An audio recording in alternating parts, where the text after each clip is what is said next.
ଅନନ୍ତର ପରମେଶ୍ୱର ଆକାଶ ଓ ପୃଥିବୀ ପୁଣି ତନ୍ମଧ୍ୟସ୍ଥିତ ସମସ୍ତ ବିଷୟ ସୃଷ୍ଟି କଲେ।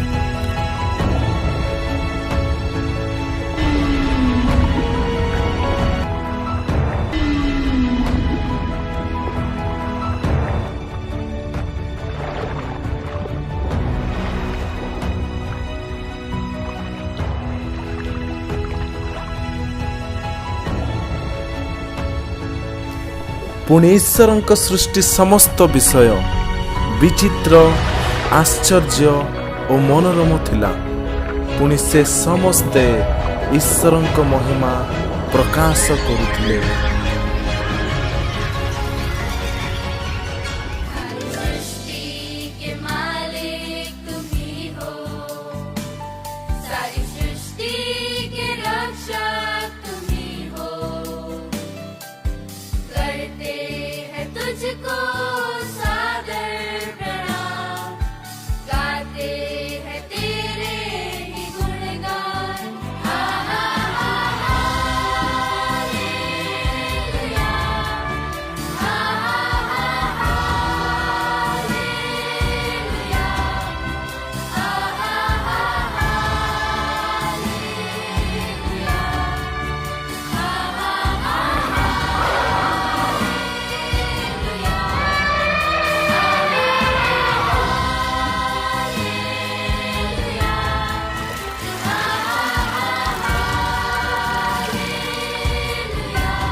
ପୁଣି ଷଷ୍ଠ ଦିବସରେ ସଦାପ୍ରଭୁ ପରମେଶ୍ୱର ପ୍ରଥମ ମନୁଷ୍ୟ ଆଦମଙ୍କୁ ସ୍ୱହସ୍ତରେ ନିଜ ସାଦୃଶ୍ୟରେ ଧୂଳିରୁ ନିର୍ମାଣ କରି ତାହାର ନାସିକା ରନ୍ଧ୍ରରେ ଫୁଙ୍କ ଦେଇ ପ୍ରାଣବାୟୁ ପ୍ରବେଶ କରାଇଲେ।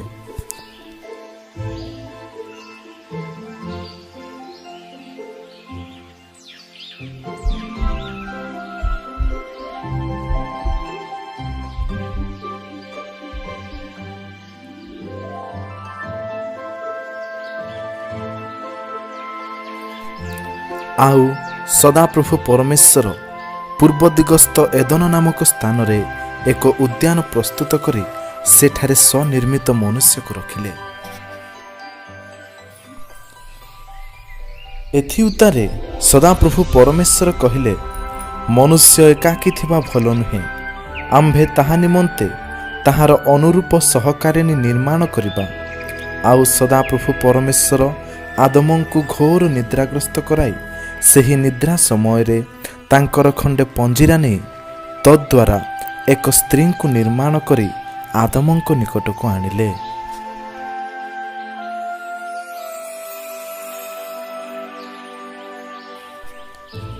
ତହୁଁ ଆଦମ କହିଲେ, ଏଥର ହେଲା ଏ ମୋହର ଅସ୍ଥିର ଅସ୍ଥି ଓ ମାଂସର ମାଂସ, ଏହାର ନାମ ନାରୀ, ଯେହେତୁ ଏ ନରଠାରୁ ନିତା ହୋଇଅଛି।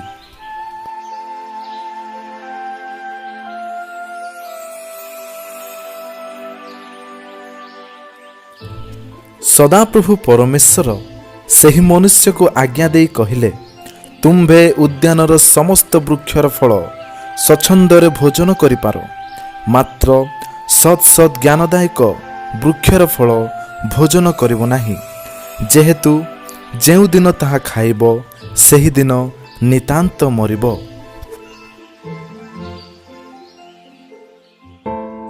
ସ୍ୱର୍ଗରୁ ପତିତ ଶୈତାନ ପରମେଶ୍ୱରଙ୍କୁ ଘୃଣା କରୁଥିଲେ। ସେଥିପାଇଁ ତାଙ୍କ ହସ୍ତ ନିର୍ମିତ ମନୁଷ୍ୟକୁ ମଧ୍ୟ ସେ ଘୃଣା କରୁଥିଲେ। ଶୈତାନ ଚାହୁଁଥିଲେ ମନୁଷ୍ୟମାନେ ପରମେଶ୍ୱରଙ୍କ ଠାରୁ ଦୂରେଇ ଯାଆନ୍ତୁ। ସେଥିପାଇଁ ସେ ଆଜ୍ଞା ଉଲ୍ଲଙ୍ଘନ କରାଇବା ପାଇଁ ସୁଯୋଗ ଖୋଜି ବୁଲୁଥିଲେ। ଶୈତାନ ସର୍ପ ମଧ୍ୟରେ ପ୍ରବେଶ କରି ହବାଙ୍କୁ ଖଳରେ କହିଲା, ଆଗୋ ଏ କି ସତ୍ୟ, ଉଦ୍ୟାନର କୌଣସି ବୃକ୍ଷର ଫଳ ଖାଇବାକୁ परमेश्वर तुम्भମାନଙ୍କୁ ନିଷେଧ କରିଅଛନ୍ତି। ସେଥିରେ ନାରୀ ସର୍ପଙ୍କୁ କହିଲେ, ଆମ୍ଭେମାନେ ଉଦ୍ୟାନର ସମସ୍ତ ବୃକ୍ଷର ଫଳ ଖାଇପାରୁ, କେବଳ ଉଦ୍ୟାନର ମଧ୍ୟସ୍ଥିତ ବୃକ୍ଷର ଫଳ ବିଷୟରେ ପରମେଶ୍ୱର କହିଅଛନ୍ତି, ଆମ୍ଭେମାନେ ତାହା ଖାଇବୁ ନାହିଁ ଓ ଛୁଇଁବୁ ନାହିଁ, ତାହା କଲେ ମରିବୁ। ସର୍ପ ନାରୀଙ୍କୁ କହିଲା, ତୁମ୍ଭେମାନେ କୌଣସି ରୂପେ ମରିବ ନାହିଁ, ବରଞ୍ଚ ତୁମ୍ଭମାନଙ୍କର ଚକ୍ଷୁ ପ୍ରସନ୍ନ ହେବ, ତହିଁରେ ତୁମ୍ଭେମାନେ ପରମେଶ୍ୱରଙ୍କ ପରି ଭଲ ଓ ମନ୍ଦର ଜ୍ଞାନ ପାଇବ।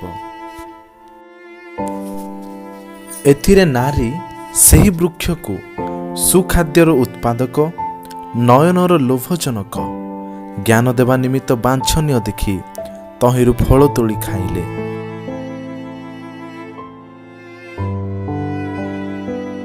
ପୁଣି ଆପଣା ସମସ୍ତ ସ୍ୱାମୀଙ୍କୁ ଦିଅନ୍ତେ, ସେ ମଧ୍ୟ ଖାଇଲେ।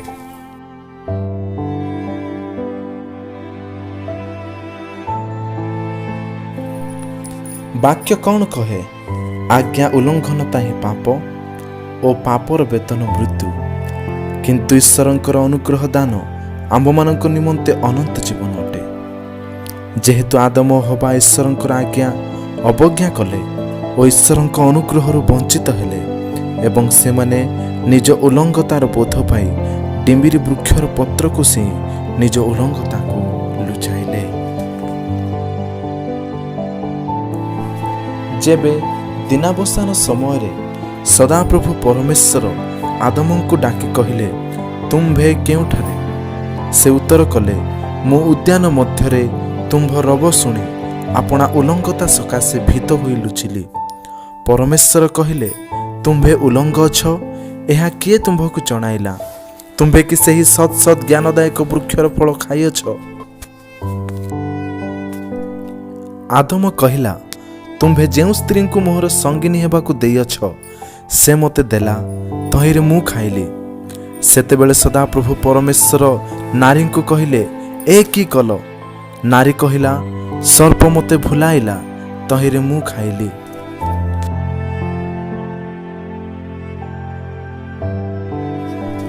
ତହିଁରେ ପରମେଶ୍ୱର ଆଦମଙ୍କୁ କହିଲେ, ତୁମ୍ଭ ସକାଶେ ଭୂମି ଶାପଗ୍ରସ୍ତ ହେଲା, ଏଥିପାଇଁ ଆଜୀବନ କଠିନ ପରିଶ୍ରମ କଲେ ହିଁ ତୁମ୍ଭେ ତହିଁରୁ ଖାଦ୍ୟ ପାଇବ। ତହିଁରେ କଣ୍ଟା ଓ ଗୋଖରା ଗଛ ଜାତ ହେବ। ଯେହେତୁ ତୁମ୍ଭେ ମାଟିରୁ ଗୃହୀତ ମନୁଷ୍ୟ, ପୁନର୍ବାର ମାଟିରେ ମିଶିଯିବ। ତହୁଁ ସେ ନାରୀଙ୍କୁ କହିଲେ, ଆମ୍ଭେ ତୁମ୍ଭର ଗର୍ଭବେଦନା ଅତିଶୟ ବଢ଼ାଇବା, ତୁମ୍ଭେ ବ୍ୟଥାରେ ସନ୍ତାନ ପ୍ରସବ କରିବ, ପୁଣି ସ୍ୱାମୀ ପ୍ରତି ତୁମ୍ଭର ବାସନା ରହିବ, ସ୍ୱାମୀ ସ୍ତ୍ରୀର ମସ୍ତକ ସ୍ୱରୂପ ହେବ, ଆଉ ସେ ତୁମ୍ଭ ଉପରେ କର୍ତ୍ତୃତ୍ୱ କରିବ। ତହିଁରେ ସଦାପ୍ରଭୁ ସର୍ପକୁ କହିଲେ, ତୁମ୍ଭେ ସମସ୍ତ ଗ୍ରାମ୍ୟ ଓ ବନ୍ୟ ପଶୁଠାରୁ ଅଧିକ ଶାପଗ୍ରସ୍ତ ହେଲ। ତୁମ୍ଭେ ଆପଣା ପେଟ ଦେଇ ଗମନ କରିବ ଓ ଯାବଜୀବନ ଧୂଳି ଖାଇବ। ଆଉ ଆମ୍ଭେ ତୁମ୍ଭର ଓ ନାରୀର ମଧ୍ୟରେ, ପୁଣି ତୁମ୍ଭର ବଂଶ ଓ ନାରୀର ବଂଶ ମଧ୍ୟରେ ବୈର ଭାବ ଜନ୍ମାଇବା। ସେ ତୁମ୍ଭର ମସ୍ତକକୁ ଚୂର୍ଣ୍ଣ କରିବ ଓ ତୁମ୍ଭେ ତାହାର ଗୁଇଁଠିକି ଆଘାତ କରିବ। ସଦାପ୍ରଭୁ ପରମେଶ୍ୱର ଚର୍ମର ବସ୍ତ୍ର ପ୍ରସ୍ତୁତ କରି ସେମାନଙ୍କୁ ପିନ୍ଧାଇଲେ ଏବଂ ଯେଉଁ ମୃତ୍ତିକାରେ ସେମାନେ ନିର୍ମିତ ହୋଇଥିଲେ, ତହିଁରେ କୃଷିକର୍ମ କରିବାକୁ ସେମାନଙ୍କୁ ନିଯୁକ୍ତ କଲେ। ଏହିପରି ସଦାପ୍ରଭୁ ପରମେଶ୍ୱର ଏଦନ ଉଦ୍ୟାନରୁ ଆଦମ ଓ ହବାଙ୍କୁ ତଡ଼ିଦେଲେ।